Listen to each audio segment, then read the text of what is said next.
Selamat petang, salam sejahtera. Terima kasih karena bersama dengan saya di Nazilin Unity Channel. Benarkah salah seorang ahli parlimen PKR bakal dipecat? Rupa-rupanya ini yang berlaku. Tindakan disiplin ke atas Hasan Karim belum diputuskan. Tindakan disiplin ke atas Hasan Karim belum diputuskan kerana belum bermesyuarat, kata Ketua Penerangan PKR Fahmi Fadzil. Ini adalah ekoran kelantangan Hasan menyuarakan pandangan terhadap pelbagai isu. Terbaru ialah kenyataan Hasan bahawa UMNO menumpang dahan PH. Kita tunggulah. Waktu ini belum diadakan mesyuarat. Jadi perkara itu tindakan disiplin tidak timbul. Katanya, ringkas ketika ditemui media selepas menghadiri forum pemerkasaan belia di Pusat Convention di Kuala Lumpur.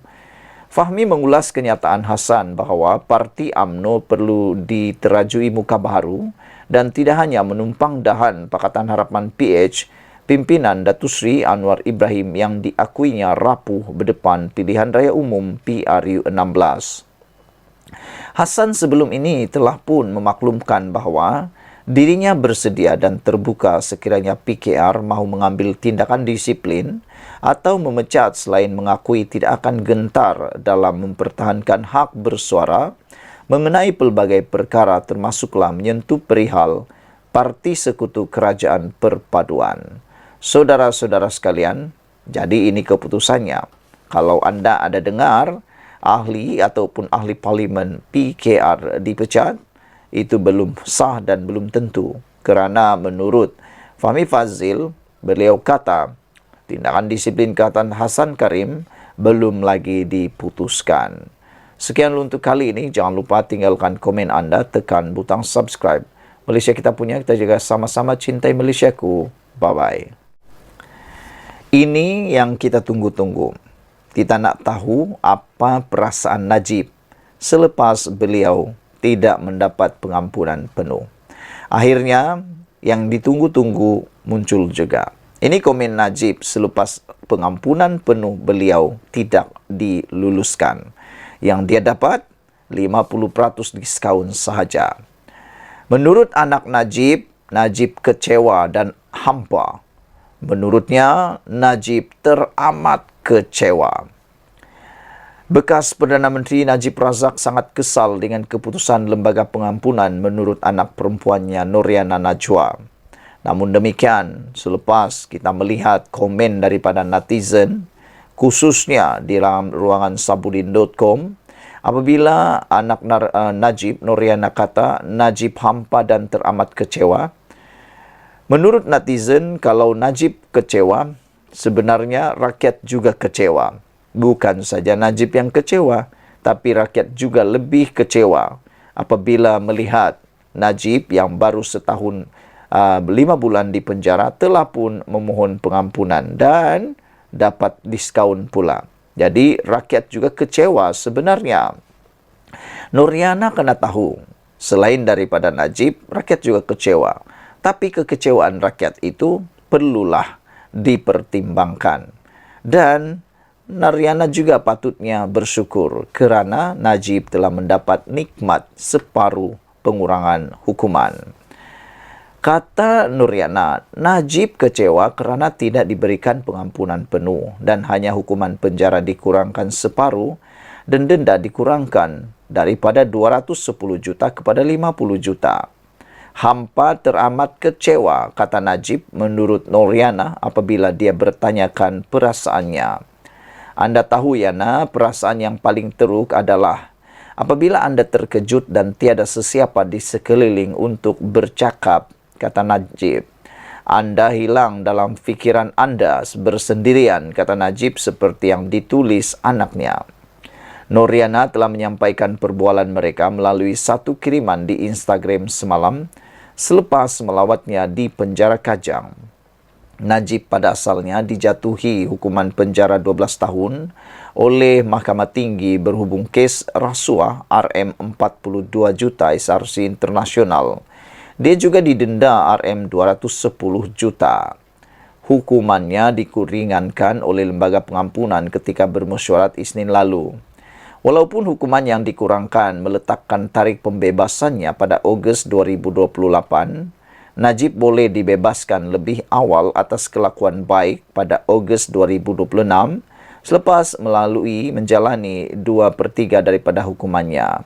Pemimpin UMNO juga melahirkan rasa kecewa kerana Najib tidak diberikan pengampunan penuh. Beberapa yang lain juga tidak berpuas hati dengan keputusan itu walaupun dengan nada yang berbeza. Bekas pengarah operasi khas SPRM Bahri Muhammad Zin yang memainkan peranan penting dalam siasatan kes SRC Internasional berkata, dia amat terkejut dengan keputusan Lembaga Pengampunan memandangkan Najib sedang menghadapi 4 lagi pertuduhan jenayah di mahkamah. Adakah selepas ini tertuduh akan diampunkan lagi andainya didapati bersalah? Soalnya, katanya lagi, keputusan Lembaga Pengampunan mengurangkan separuh hukuman terhadap Najib menunjukkan perbezaan layanan antara golongan kaya dan yang memiliki kuasa dengan rakyat kebanyakan. Sementara itu, bekas pemimpin DAP Tony Pua pula seakan mempersenda keputusan Lembaga Pengampunan. Pemuda UMNO mahu membuat laporan polis terhadap Pua kerana biadab apabila menyoal Lembaga Pengampunan mengenai rayuan pengampunan Najib. Beberapa komen daripada netizen berkait isu ini ialah, kata Golden Kijang, rakyat lagi rasa hampa dengan keputusan dan rayuan Najib itu. Prejudis kata Najib lupa agaknya dia bukan hanya ada satu kes, tapi ada lagi yang dalam perbicaraan. Duduk dalam jail, diam-diam sudahlah, kata prejudis. Yellow Kiwi kata, seriously meluat baca. Mujahid kata, patut mahu ada lembaga pemanjangan penjara juga. Lepas tu panjangkan lagi hukuman dia ke 20 tahun, kata Mujahid. Anak JB kata, penyokong-penyokong yang mempunyai kegilaan sampai tiada batasan. Kleptokrat terbesar dunia masih ada kes mahkamah yang lain dan tak pernah berasa kesal atau memohon maaf. Salahkan semua orang kecuali diri sendiri. Mahkamah-mahkamah dan hakim-hakim mendapatinya bersalah dan belum pun menjalani separuh masa penjara. EKJ kata, naik meluat tengok drama manusia kayangan ni.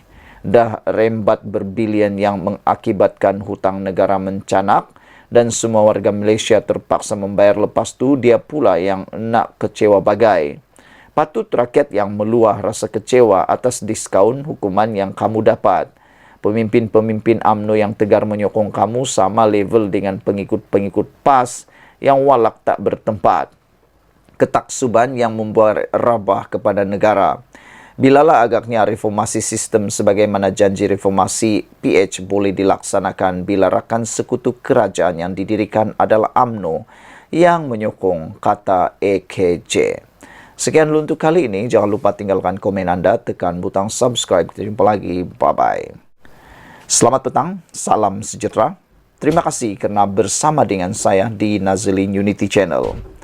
Tular di media sosial mengatakan kononnya Zahid dipaksa letak jawatan. Ada yang kata Zahid diarah untuk letak jawatan supaya bertanggungjawab atas kegagalan Najib keluar penjara. Namun, ini sebenarnya yang berlaku. Ahmad Maslan menafikan ada cubaan mahu gulingkan Zahid. Ahmad Maslan, ahli MKT UMNO, ahli Majlis Kerja Tertinggi UMNO, menafikan dakwaan terdapat usaha menggulingkan Presiden UMNO Ahmad Zahid Hamidi oleh ketua-ketua bahagian parti itu. Ahmad Maslan di Petik Sinar Harian berkata, Zahid yang juga timbalan Perdana Menteri telah berusaha sebaiknya bagi mendapatkan pengampunan penuh terhadap bekas Presiden UMNO Najib Razak yang sedang menjalani hukuman penjara selama 12 tahun. Kata Ahmad Maslan, tidak benar. Ada cubaan mau jatuhkan Zahid. Itu cuma cucukan dari pihak-pihak yang ingin memecah belahkan UMNO. Pertemuan dengan kesemua bahagian UMNO pada petang ini hasil daripada perbincangan mesyuarat MKT pada Jumaat. Pertemuan pada petang ini cukup penting bagi menjelaskan kedudukan sebenar, pengampunan penuh dan usaha yang telah dilakukan UMNO, katanya yang juga timbalan Menteri Kerja Raya. Ahmad Maslan juga dipetik berkata, UMNO kini memberikan tumpuan terhadap usaha mendapatkan pengampunan penuh bagi Najib yang masih mempunyai peluang. Petang ini juga Ahmad Zahid Hamidi akan menjelaskan segala usaha yang dilakukan di hadapan 191 ketua UMNO bahagian, ketua wanita, ketua pemuda, ketua putri, exco wanita, pemuda dan putri bahagian di Dewan Tun Hussein On, Pusat Dagangan Dewan Dunia, katanya dalam lapor Sinar Harian. Sebelum ini, UMNO menangguhkan kolokium pra-Kongres Bumi Putra Ekonomi Bumi Putra yang dijadualkan diadakan di Pusat Dagangan Dunia Kuala Lumpur sepanjang hujung minggu ini. Kolokium yang diketuai Naib Presiden UMNO Johari Abdul Ghani itu sepatutnya dihadiri 2,000 pemimpin UMNO daripada semua 191 bahagian di seluruh negara. Penangguhan kolokium itu bagi memberi laluan mesyuarat khas UMNO diadakan untuk membincangkan perkembangan politik muktahir khususnya bersangkutan dengan pengurangan tempoh hukuman terhadap Najib Razak oleh Lembaga Pengampunan. Semalam, Ahli Majlis Kerja Tertinggi MKT UMNO Lokman Adam berkata, UMNO akan meneruskan usaha mendapatkan pengampunan diraja untuk bekas Perdana Menteri Najib Razak dengan membuat rayuan kepada Yang di-Pertuan Agong yang baru iaitu Sultan Ibrahim Sultan Iskandar. Terdahulu, Perdana Menteri Anwar Ibrahim berkata, bekas Presiden UMNO itu boleh merayu kepada Yang di-Pertuan Agong yang baru Sultan Ibrahim Sultan Iskandar jika tidak berpuas hati dengan pengurangan hukuman yang diberikan oleh Lembaga Pengampunan. Anwar berkata, proses pengampunan adalah di luar hak prerogatif Perdana Menteri dan Kerajaan. Terdahulu, Lembaga Pengampunan mengumumkan bahawa ia telah mengurangkan tempoh penjara Najib daripada 12 tahun kepada 6 tahun. Ini bermakna Najib akan dibebaskan dari penjara pada 23 Ogos 2028. Dalam mesyuarat pada 29 Januari, lembaga itu juga mengurangkan denda yang dikenakan ke atas Najib daripada 210 juta kepada 50 juta ringgit. Sekian dulu untuk kali ini. Jangan lupa tinggalkan komen anda, tekan butang subscribe. Kita jumpa lagi. Bye-bye. Selamat datang, salam sejahtera. Terima kasih kerana bersama dengan saya di Nazlin Unity Channel. Ini keputusan terkini Zahid Hamidi dan UMNO berkaitan dengan kegagalan Najib mendapatkan pengampunan penuh. Akhirnya, Zahid kata dia mau jumpa semua ketua bahagian UMNO esok. Isu kegagalan Najib kini menjadi buah mulut di mana-mana. Anda pergi ke supermarket, pergi ke masjid, ke surau, ke perhentian bas, kemana-mana anda pasti akan dengar isu tentang perkara itu. Anda tengok TikTok, bendanya benda sama. Di mana-mana orang bercerita perkara itu. Daripada 3 orang yang kita dengar, hanya seorang yang mungkin akan berkata, ya saya puas hati. Tapi 2 lagi kata, mereka hairan bagaimana Najib boleh dapat pengampunan itu. Walau bagaimanapun, itu adalah pendapat daripada netizen. Kita harus menghormati keputusan pengampunan oleh Lembaga Pengampunan. Saudara-saudara sekalian, isu kegagalan Najib dapat pengampunan penuh, Zahid jumpa semua ketua bahagian UMNO esok. Apakah perkara yang penting Zahid nak umumkan kepada mereka? Presiden UMNO Datuk Seri Ahmad Zahid Hamidi akan mengadakan perjumpaan khas bersama ketua-ketua bahagian parti itu di Dewan Tun Hussein On, Pusat Dagangan Dunia Kuala Lumpur esok. Ia dipercayai bagi menjelaskan kedudukan parti itu susulan pengumuman pengurangan tempoh hukuman bekas Perdana Menteri Datuk Seri Najib Tun Razak. Perkara itu dimaklumkan Ahli Majlis Kerja Tertinggi MKT UMNO Datuk Seri Ahmad Maslan menerusi hantaran di aplikasi X sebentar tadi.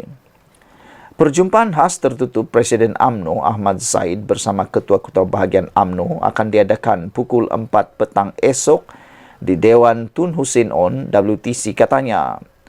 Terdahulu, MKT UMNO mengadakan satu mesyuarat khas di Menara Datu On, Kuala Lumpur hari ini bagi membincangkan berkaitan pengampunan Najib.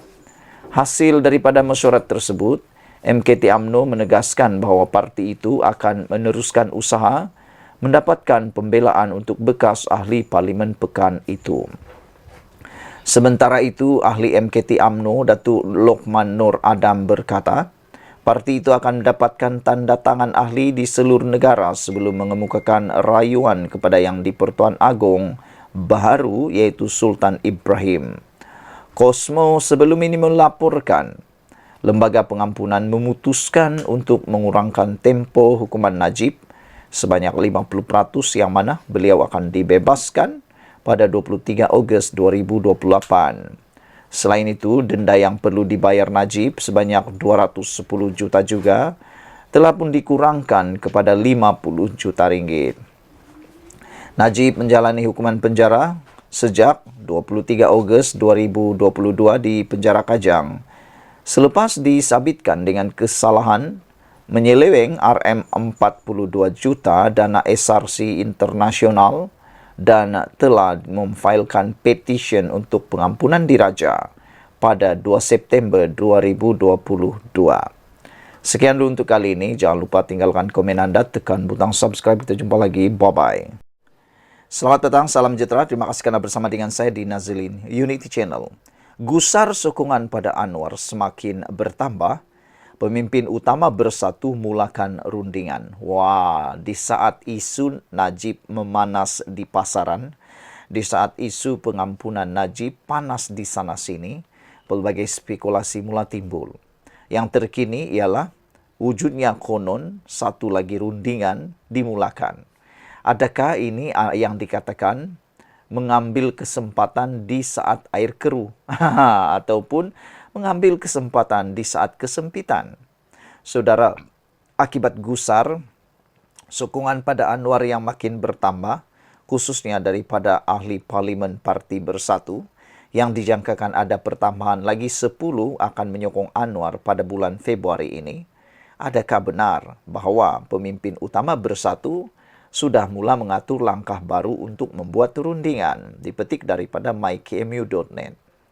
Seorang pemimpin utama Bersatu baru-baru ini sering kelihatan di pejabat Perdana Menteri yang dipercayai melakukan rundingan demi survival beberapa pemimpin tertentu sehingga pilihan raya parti menurut sumber terdekat. Menjadi persoalan kita sekarang ini ialah siapakah pemimpin utama Bersatu ini yang sudah mula kelihatan mundar-mandir di pejabat Perdana Menteri yang dipercayai untuk membuat rundingan demi survival beberapa orang pemimpin tertentu politik dalam Bersatu.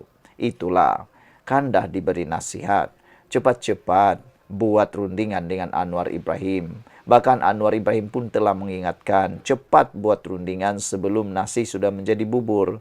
Ini dah sudah beberapa menyokong Anwar Ibrahim, barulah terengada. Nasib baiklah, boleh kata masih boleh diperbaiki lagi. Sumber yang enggan dinamakan berkata, pemimpin Bersatu berkenan berjanji akan memberikan lebih banyak sokongan ahli Parlimen Bersatu kepada kerajaan. Kata sumber itu lagi, lebih ramai wakil rakyat Bersatu dijangka istihar sokongan kepada Perdana Menteri Anwar Ibrahim. Setakat ini, 6 ahli Parlimen Bersatu telah berbuat demikian dengan kekal menjadi ahli parti.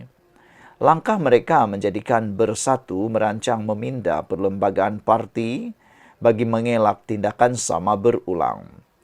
Bagaimanapun, sumber berkata, tidak mudah untuk Bersatu meminda perlembagaan parti itu. Beberapa ahli Parlimen Bersatu mahu menyeberang, namun takut berdepan tindakan, kata sumber. Katanya, jika sokongan mereka kepada kerajaan tidak diumum secara terbuka, ia akan terselah jika berlaku pengundian di Parlimen. Seorang ahli Parlimen memberitahu FMT bahawa beberapa pemimpin lain sedar ada pemimpin parti dari negeri tertentu sering dilihat di PMO. Ramai pemimpin bahagian juga sedar perkara itu, tetapi kami tidak pasti kenapa pemimpin berkenan berada di sana.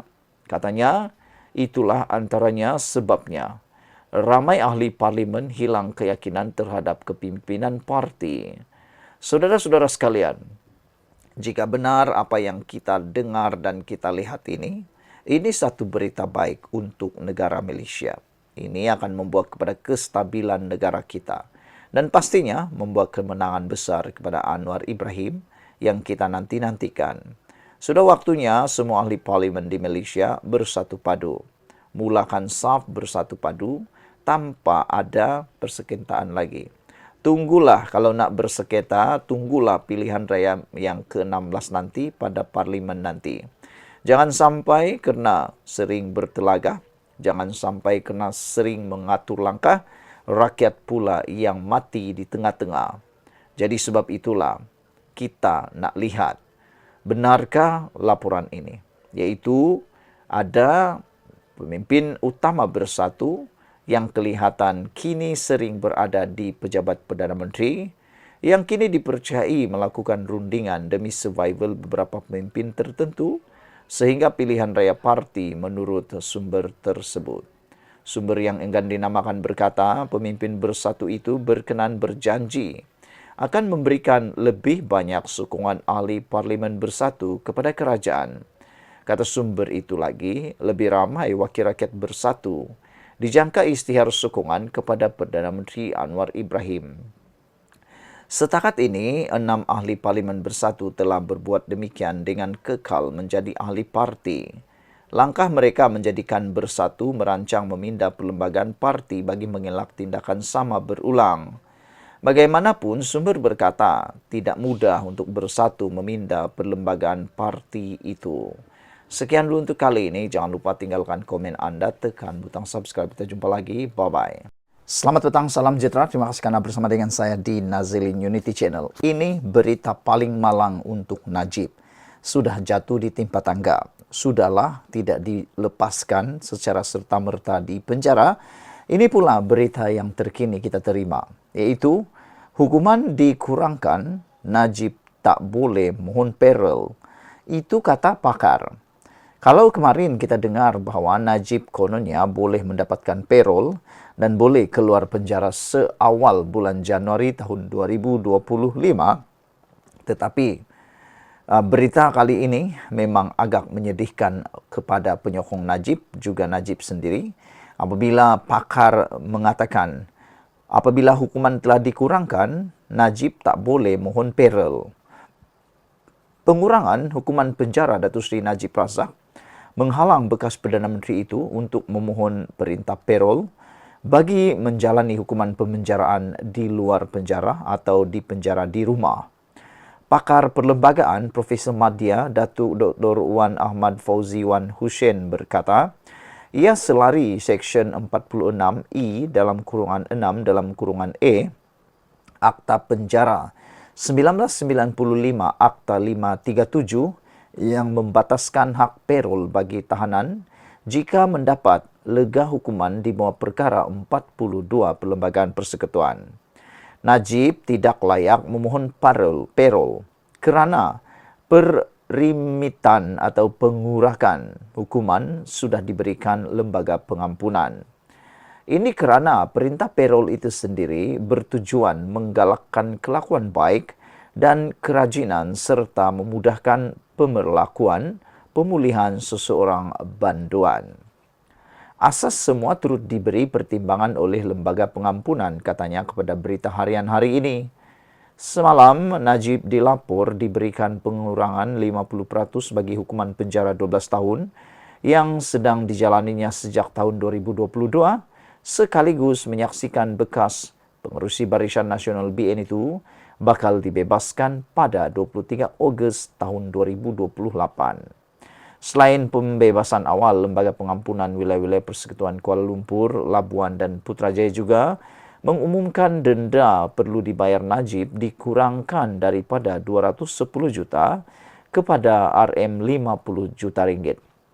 Sekiranya denda itu tidak dibayar, tempoh pemenjaraan Najib akan ditambah setahun dengan tarikh pembebasan beliau dijadualkan pada 23 Ogos tahun 2029.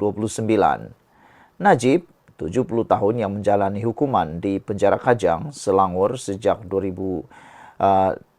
pada tahun lalu selepas didapati bersalah menyeleweng Rm42 juta dana SRC internasional. Sendirian Berhad memfailkan petisyen untuk mendapatkan pengampunan yang di Pertuan Agong pada 2 September tahun 2022. Mengulas kemungkinan rayuan terhadap keputusan perimitan hukuman, Wan Ahmad Fauzi berkata, perkara itu tidak boleh dibuat menerusi proses kehakiman kerana keputusan yang di Pertuan Agong adalah proses mersi, bukan prosiding mahkamah. Justru terpulang kepada yang di Pertuan Agong sama ada ingin melaksanakan prerogatif baginda kerana tiada peruntukan yang membataskan kuasa berkenan dan tafsiran mahkamah jika isu berkenan timbul nanti. Perkara 42 Perlembagaan Persekutuan juga tidak membezakan keputusan lembaga pengampunan yang dipengerusikan mana-mana yang di Pertuan Agong. Justru tidak timbul isu raja mana yang menjawat jawatan yang di Pertuan Agong. Ditanya sama ada lembaga pengampunan perlu mendedahkan keputusannya kepada umum, Wan Ahmad Fauzi berkata tiada peruntukan dalam perkara 42 Perlembagaan Persekutuan yang menetapkan tindakan sedemikian. Menyokong pandangan itu, seorang lagi pakar perlembagaan Profesor Dr. Nik Ahmad Kamal Nik Muhammad berkata, Najib tidak layak untuk menjalani perintah parol selepas bekas ahli Parlimen Pekan itu menerima perimitan hukuman. Logiknya, apabila hukuman sudah jadi separuh, macam mana boleh mendapat pelepasan parol lagi? Ini seolah-olah double advantage ataupun manfaat berganda. Lega hukum atas alasan ditentukan yang di Pertuan Agong, apa jua alasannya, keistimewaan sudah diberi kepada Najib. Seksyen 46I dalam kurungan E, Akta 537 amat jelas. Lega hukum diberi, maka hilang peluang untuk parol, katanya. Beberapa pengamal undang-undang sebelum ini berpendapat Najib mungkin berpeluang dibebaskan lebih awal dari 2028 kerana boleh memohon perintah parol. Sekian dulu untuk kali ini. Jangan lupa tinggalkan komen anda, tekan butang subscribe. Kita jumpa lagi. Bye-bye.